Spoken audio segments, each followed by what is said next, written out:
One could remark flippantly that the first European car show of the year was a real live wire. Almost every manufacturer presented electric cars and hybrid motors. But many drivers have little faith in electric cars. Why? Because, in their opinion, the range is insufficient and electric and hybrid cars are too expensive. In view of the current low fuel prices, especially in recent months, they feel their opinion of the price is justified. But manufacturers are not willing to be influenced by such vague arguments. Our strategy has been designed to achieve the CO2 targets for 2020 in Europe. The same applies to China and the USA. And these CO2 targets are not dependent on the price of oil and the price of diesel. Our long-term strategy is thus as follows. We will continue to offer electric motors, plug-in hybrids, diesel, gas, and petrol-driven cars. Because what motivates the car manufacturers to develop alternative types of engine is not only the fact that oil reserves are going to run out sooner or later, it is also the commitment undertaken by governments to reduce CO2 emissions drastically, an initial step towards preventing the impending CO2 collapse, as more and more people are buying cars in the newly industrialized countries. Nevertheless, the fascination for the car has to be preserved. For example, sports cars will retain their character in spite of alternative engines. We are traditionally a very performance-oriented brand.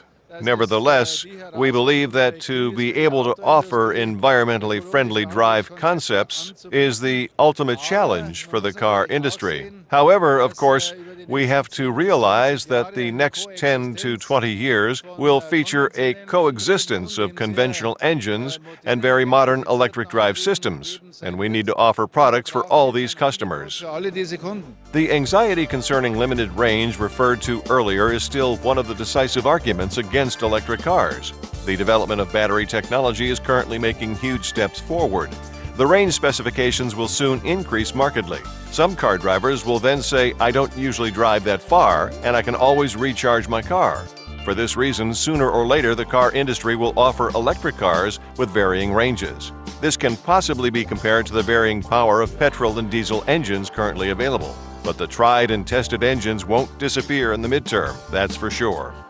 I am absolutely certain that we will still have petrol and diesel engines in 10, 15, or even 20 years' time, maybe in a slightly different form, smaller capacity, but still great performance. They will be interconnected with hybrid technology, with plug-in hybrids. Parallel to these, there will certainly also be purely battery-driven cars, from Audi too, and also fuel cell cars. In this respect, at the moment, the mix of technologies still has to be decided upon. And, in my opinion, this is the biggest challenge for us as car makers, to have the means, also the financial means, to be part of this technological change step by step, or as we actually plan to do, to drive and to steer this change. The car industry faces a huge challenge in its attempt to reduce CO2 emissions drastically, despite the growing number of cars worldwide.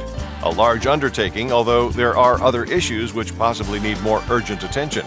If you compare CO2 emissions from the current amount of car traffic with that of ships and airplanes, and also not forgetting the trucks which are on the road all over the world, CO2 emissions from cars are relatively small. After all, the largest emissions of CO2 worldwide are found in industry and in our domestic heating and cooking systems. But the car manufacturers see themselves as being in the vanguard in the effort to take the first steps to combat the impending CO2 collapse. All this has to be achieved with cars which are affordable and which continue to offer driving pleasure.